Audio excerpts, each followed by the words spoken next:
Bismillahirrahmanirrahim. Assalamualaikum warahmatullahi wabarakatuh. Perkenalkan, nama saya Nurul Asmi. Di sini saya membuat pernyataan diri dosen dalam unjuk kerja Tridharma Perguruan Tinggi. Baik, untuk mata kuliah yang saya ampu di sini adalah dasar pemasaran. Dasar pemasaran ini merupakan pemahaman tentang konsep dasar mengenai kegiatan pemasaran dalam usaha bisnis untuk menghasilkan pendapatan dengan memenuhi kebutuhan dan keinginan konsumen. Di sini mahasiswa diharapkan juga akan mengerti dan memahami kegiatan pemasaran dalam usaha bisnis. Mata kuliah dasar pemasaran ini memiliki bobot 2 SKS, ya. Kemudian mata kuliah dasar pemasaran ini ada di semester pertama.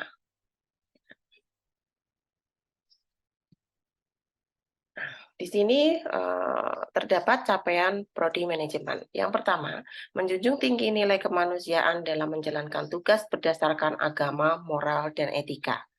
Menguasai konsep teoritis, metode, dan perangkat analisis fungsi manajemen. Mampu menerapkan pemikiran logis, kritis, sistematif, dan inovatif dalam konteks pengembangan atau implementasi ilmu. Atau implementasi ilmu pengetahuan dan teknologi yang memperhatikan dan menerapkan nilai humaniora yang sesuai dengan bidang pemasaran. Mengambil keputusan secara tepat dalam konteks penyelesaian masalah di bidang keahliannya berdasarkan hasil analisis terhadap informasi dan data. Mampu melaksanakan fungsi organisasi pemasaran pada level operasional di berbagai tipe perusahaan. Selanjutnya, ini merupakan capaian pembelajaran mata kuliah dasar pemasaran. Yang pertama, mahasiswa mampu menjelaskan lingkup pemasaran dalam abad ini. Kemudian, mahasiswa mampu merencanakan strategi pemasaran. Mahasiswa mampu membuat strategi produk, merek, dan kemasan. Mahasiswa mampu menjelaskan dan merancang strategi penetapan harga. Kemudian mahasiswa mampu menjelaskan aneka jenis saluran distribusi yang bisa digunakan dalam pemasaran. Mahasiswa juga mampu menjelaskan berbagai macam komunikasi pemasaran. Nah, kemudian berikut adalah materi pembelajaran selama 1 semester dalam mata kuliah dasar pemasaran. Yang pertama, kita belajar terkait dengan pemasaran lingkup realitas baru, kemudian hakikat dan dasar penggolongan produk, kemasan, dan merek, serta dasar pelayanan yang diberikan suatu produk.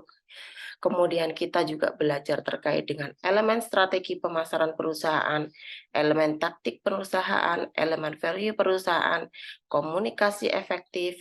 Kita juga belajar terkait dengan lingkungan pemasaran, ada lingkungan makro mikro gitu ya. Kemudian kita juga belajar terkait dengan kepuasan pelanggan melalui menggali kebutuhan layanan pelanggan. Kita juga belajar terkait dengan penanganan keluhan pelanggan.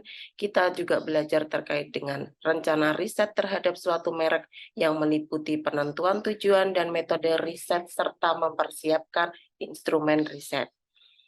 Kemudian kita juga belajar terkait dengan tantangan yang dihadapi dalam pengembangan produk, tahapan evolusi daur hidup produk, strategi tiap tahapan daur hidup produk. Kemudian kita juga akan belajar terkait dengan harga, penetapan, penyesuaian, serta memulai dan menanggapi perubahan harga produk. Terakhir, kita akan belajar terkait dengan saluran pemasaran strategis dan terintegrasi, serta penjualan retail, grosir, dan logistik. Nah, berikut adalah metode pembelajaran mata kuliah dasar pemasaran di kelas yang saya ampu. Jadi, saya menggunakan metode tatap muka dalam kelas. Selain tatap muka, saya juga menggunakan sinkronus ya, melalui Gmeet ataupun Zoom. Kemudian saya juga menggunakan asinkronus berupa Vclass. Penilaian untuk mata kuliah dasar pemasaran, ada beberapa unsur dalam penilaian. Yang pertama ada UAS, ya, dengan presentase 30%, kemudian UTS 30%, kuis 20%, tugas 10%, dan presensi 10%. Nah, sebelum memasuki bab pertama, ya, saya akan menjelaskan terlebih dahulu terkait dengan kontrak pembelajaran kita selama 1 semester. Ya, karena ini pertemuan pertama, jadi kalian harus tahu kontrak kontrak kuliah kita selama 1 semester di mata kuliah dasar pemasaran. Yang pertama, ya, mahasiswa dituntut untuk berpakaian rapi dan sopan saat di kelas. Ya, jadi gunakan pakaian yang rapi dan sopan. Kemudian untuk kehadiran, ya, tidak boleh kurang dari 75%. Jika kurang dari 75%, maka saudara tidak bisa mengikuti UTS. Ya, kemudian berikutnya, saya harapkan di mata kuliah dasar pemasaran ini, bagi mahasiswa yang nantinya mungkin ada kendala, kemudian telat, ya, telat masuk kelas atau telat join di Zoom atau GMAT nantinya, ya, saya harap maksimal waktu telat itu 15 menit. Kalau lebih dari 15 menit, silakan kalian mengikuti mata kuliah dasar pemasaran di minggu berikutnya.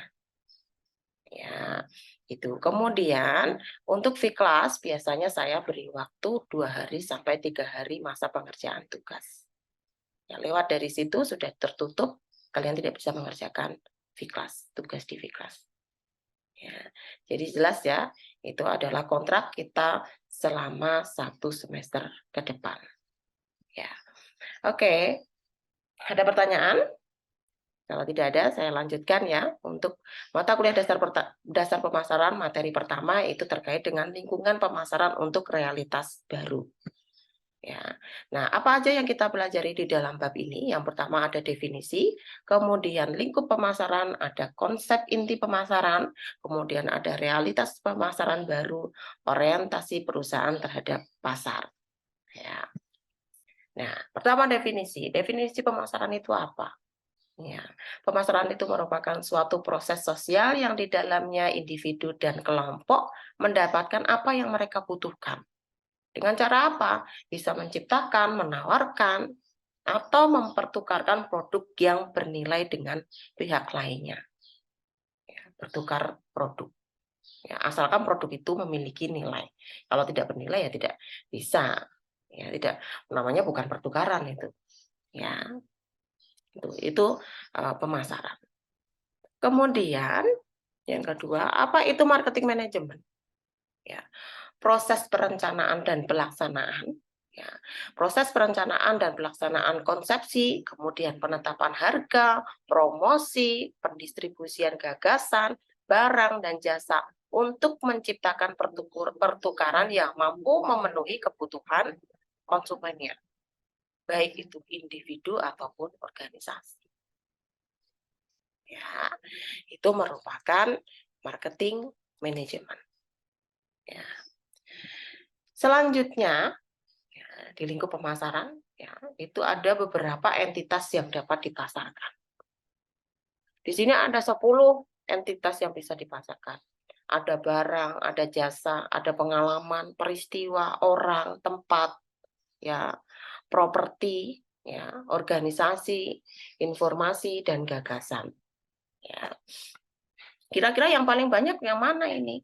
Ya, kalau untuk entitas yang dapat dipasarkan itu, ya, kira-kira yang paling banyak adalah barang.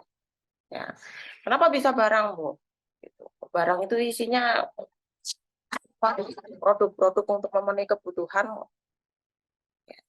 Seperti apa? Seperti produk makanan, contohnya, ya kan? Kemudian elektronik itu kan merupakan barang. Ya. Apalagi apa? Alat komunikasi ya. So, hampir semua orang itu memakai alat komunikasi handphone di semua negara. Ya. Jadi yang paling banyak yang dapat dipasarkan itu adalah barang. Itu contohnya itu tadi ya, ada produk makanan, kemudian elektronik, ya, handphone, alat komunikasi handphone gitu ya.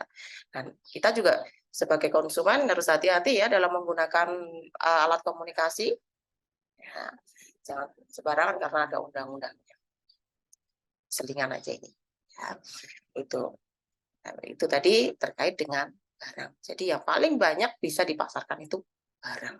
Dengan contoh itu tadi, ya, elektronik dan sebagainya. Kemudian ada yang kedua ada jasa. Ya, jasa ini juga bisa dipasarkan. Ya, biasanya kalau ekonomi suatu negara itu meningkat, ya pemasaran terkait jasa juga meningkat. Contohnya apa, Bu? Kalau jasa yang bisa dipasarkan? Hotel, ya itu kan jasa. Kemudian jasa penerbangan, itu kan perlu dipasarkan ya. Kemudian ada pengalaman. Pengalaman itu juga ternyata bisa dipasarkan. Contohnya apa? Contohnya kalau di Taman Mini Impian Jaya Ancol. Itu kan ditawarkan kepada konsumen berbagai pengalaman reaksi ya, yang ada di Taman Impian Jaya Ancol. Ya, entah itu wahananya, entah itu pantainya, ya, itu ditawarkan jadi pengalaman terkait dengan reaksi pengunjungnya. Ya. Kemudian ada peristiwa. Peristiwa kok bisa dipasarkan? Bisa. Ya, peristiwa atau acara atau event. Ya. Contohnya apa? Contohnya Liga Sepak Bola. Itu kan harus dipasarkan. Kalau tidak dipasarkan, siapa nanti penontonnya? Itu. Kalau dipasarkan kan berarti semua orang itu tahu. Ya kan harapannya seperti itu.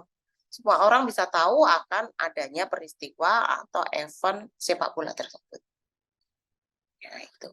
Kemudian yang kelima ada orang. Orang kok bisa dipasarkan? Kita positif aja ya, jangan ke yang negatifnya. Ya.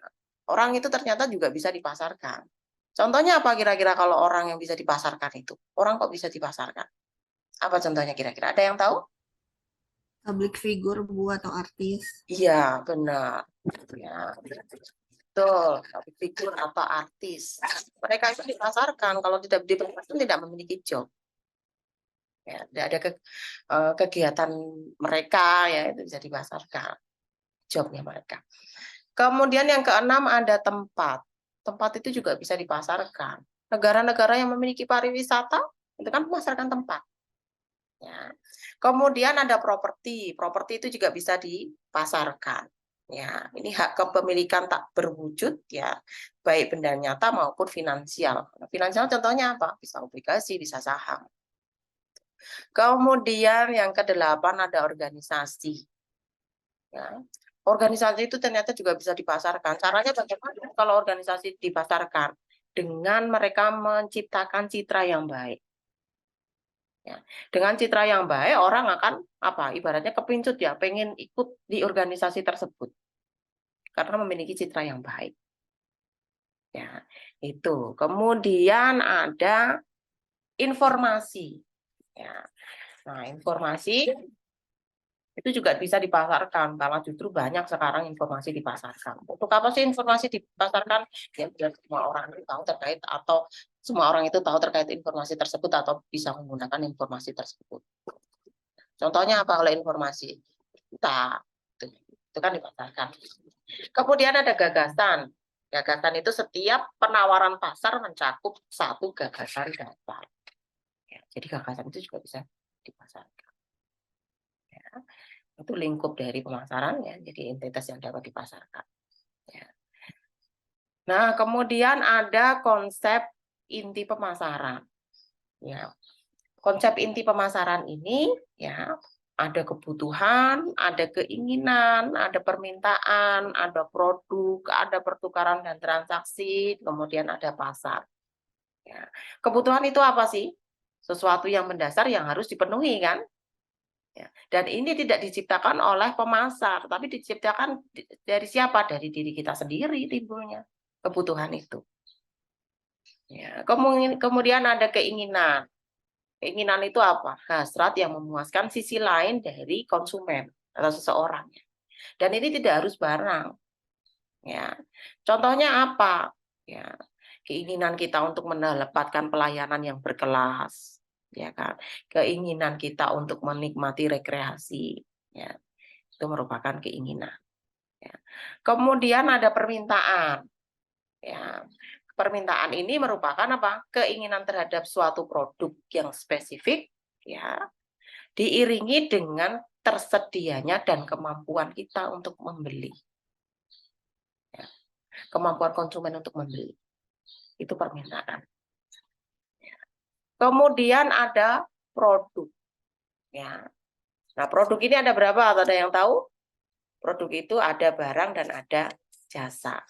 Disebut barang kalau misalnya barang tersebut kasat mata atau produk tersebut kasat mata. Itu barang. Tapi kalau tidak kasat mata, tapi bisa memberikan kepuasan terhadap kita atau konsumen, kita sebut sebagai jasa. Ya, jadi ada dua ya di produk ini, ada barang dan ada jasa.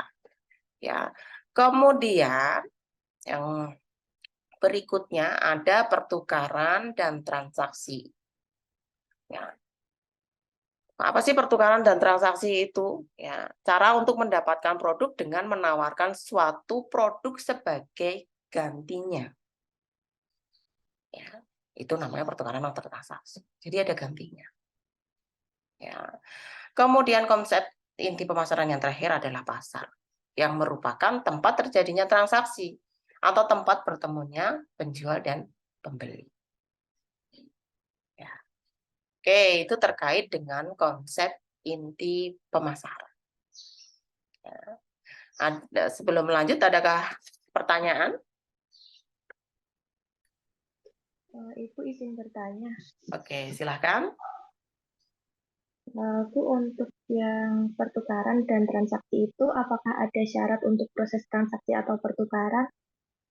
Oke, apakah ada syaratnya atau tidak?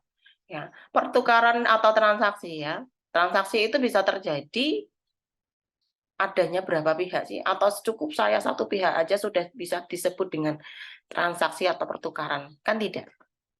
Ya, minimal melibatkan dua belah pihak. Itu baru bisa disebut pertukaran atau transaksi. Ya kalau kita tidak ada temannya untuk bertukar atau bertransaksi, yang namanya bukan pertukaran, bukan transaksi ya. Ya, berarti ada syaratnya. Yang pertama itu. Ya, terdiri paling tidak itu ada dua belah pihak. Ya. Kemudian syarat yang kedua, masing-masing pihak itu harus memiliki sesuatu atau produk yang bernilai. Ya. Kalau misalnya yang salah satu pihak tidak memiliki, misalnya saya dengan Rani ya, Rani tidak memiliki sesuatu yang bernilai, ya saya tidak mau untuk melakukan pertukaran atau transaksi. Ya. Jadi syarat yang kedua itu masing-masing harus memiliki sesuatu yang bernilai.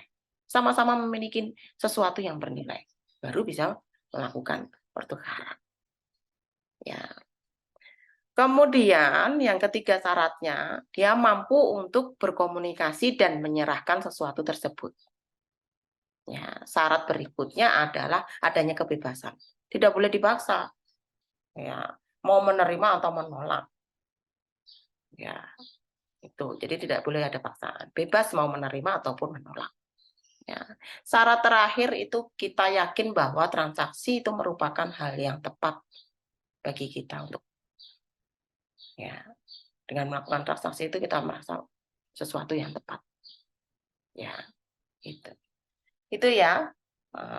Adakah pertanyaan lagi? Cukup jelas atau tidak tadi? Siapa ya? Rani ya? Oke. Jelas Rani? Jelas, Bu. Oke, baik. Ada pertanyaan lagi? Kalau tidak saya lanjutkan ya. Oke. Kemudian ada realitas pemasaran baru. Ya. Dimana di sini ada kekuatan kemasyarakatan utama, ya, kemudian kemampuan baru konsumen, kemudian ada kemampuan baru perusahaan. Ya. Kemampuan kemasyarakatan utama. Jadi kini pasar itu menjadi berbeda secara radikal.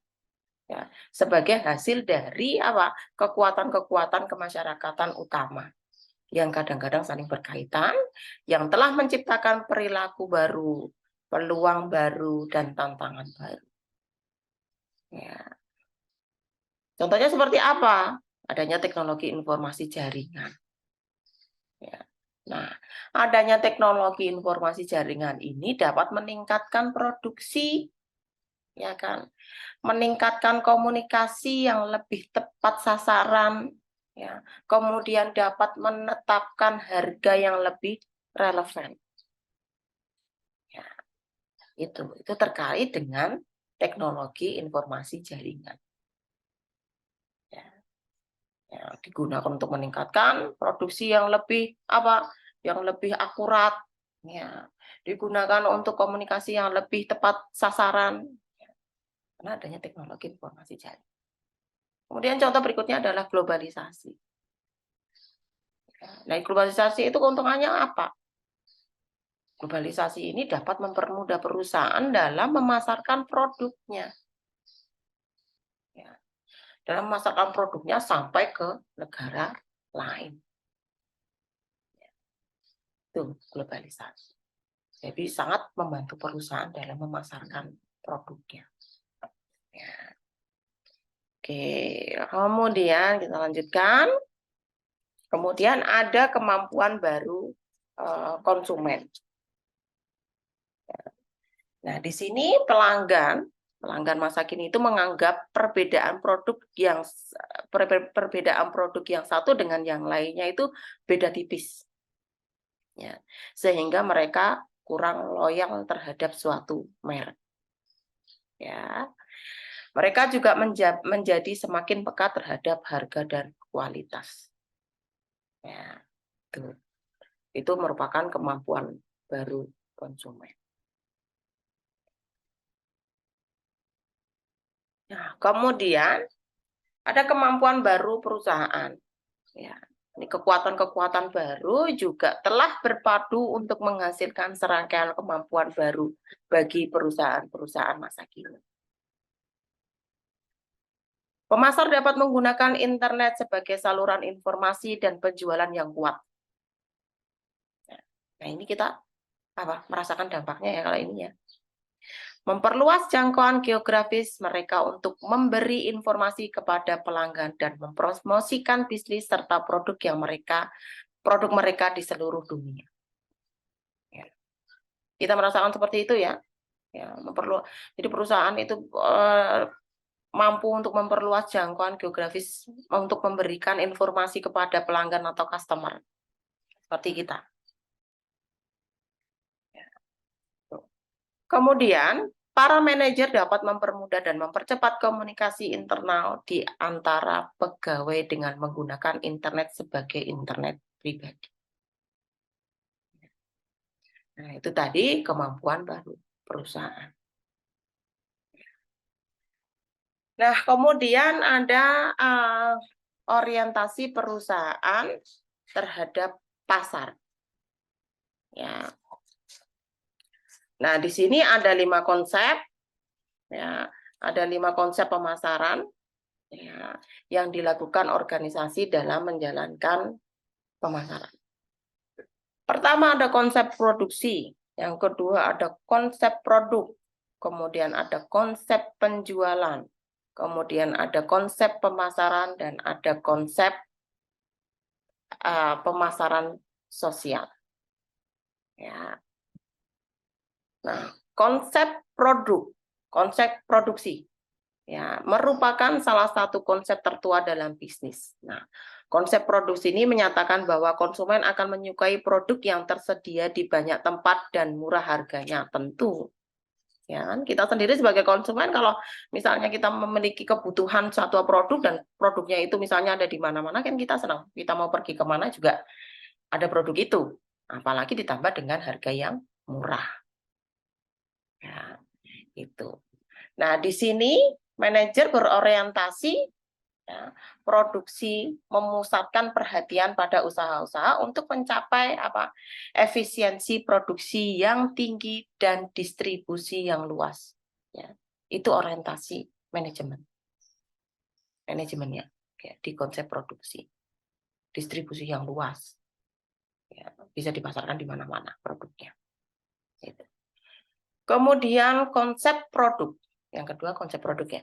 Konsep produk menyatakan bahwa konsumen akan menyukai produk yang menawarkan mutu, kinerja, dan pelengkap inovatif yang terbaik.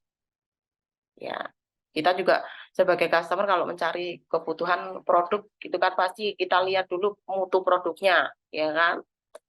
Kinerjanya, ya kan? Kemudian kita lihat harganya tentunya. Harus dibandingkan harganya.